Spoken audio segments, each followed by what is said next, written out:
Պարոն Սաղաթելյան, Լուսավոր Հայաստան կուսակցության առաջնորդը առաջարկում է, որ ընդդիմադիրները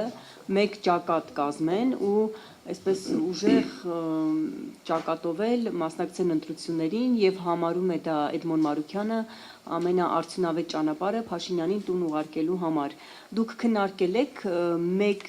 ճակատով մասնակցելու, որ լինի երկու բևեռ, իշխանություն, ընդդիմություն։ Քննարկել եք այդ հարցը ու արդյոք համարում եք, որ դա արդյունավետ է, այդպիսով հնարավոր է տապալել գործող իշխանությանը, դա համարում եք արդյունավետ ճանապարհ։ Ուրեմն մենք այդ հարցը քննարկել ենք, ոչ միայն քննարկել ենք այս ժողովում, այլ նաև դրանից առաջ։ Ինքը իրականում լավ գաղափար է, մենք խորքի մեջ այդ գաղափարին դեմ չենք, բայց գործնականում այն իրականացնելը գրեթե անհնարին։ Ինչու՞, որովհետև նախ արդեն մի քանի ուժեր շատ հստակ հայտարարել են, որ պատրաստ չեն մեկ բլոկով մասնակցելու, եւ երկրորդ, որ անկեղծ ասեմ, դրա արդյունավետությունն էլ 100%, ինչպես պնդում են մեր շատ գործընկերներ, 100% համոզմունք չի, որ դա շատ արդյունավետ է։ Ինչու՞, որովհետև երբ որ բոլոր ուժերին նույնացնում ես, մեկի անձեռեցինգը ասնում է մյուսին ու հակառակը, իհարկե ուժերը մեկ տեղում ես հնարավորությունները, ռեսուրսները, բայց նաև այդ նույնացնելով հանրության տարբեր շերտերից զրկում ես այլընտրանքային հնարավորություններից։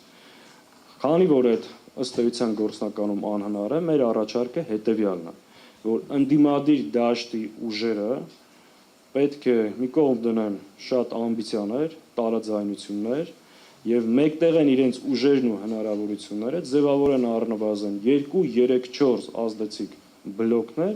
որպեսզի կարողանան նախ շեմը հաղթահարել եւ երկրորդ գրանցել ավելի արդյունավետ արդյունք մեր գլխավոր նպատակը այս իշխանության վերարտադրությունը կանխելու համար։ Հետևաբար,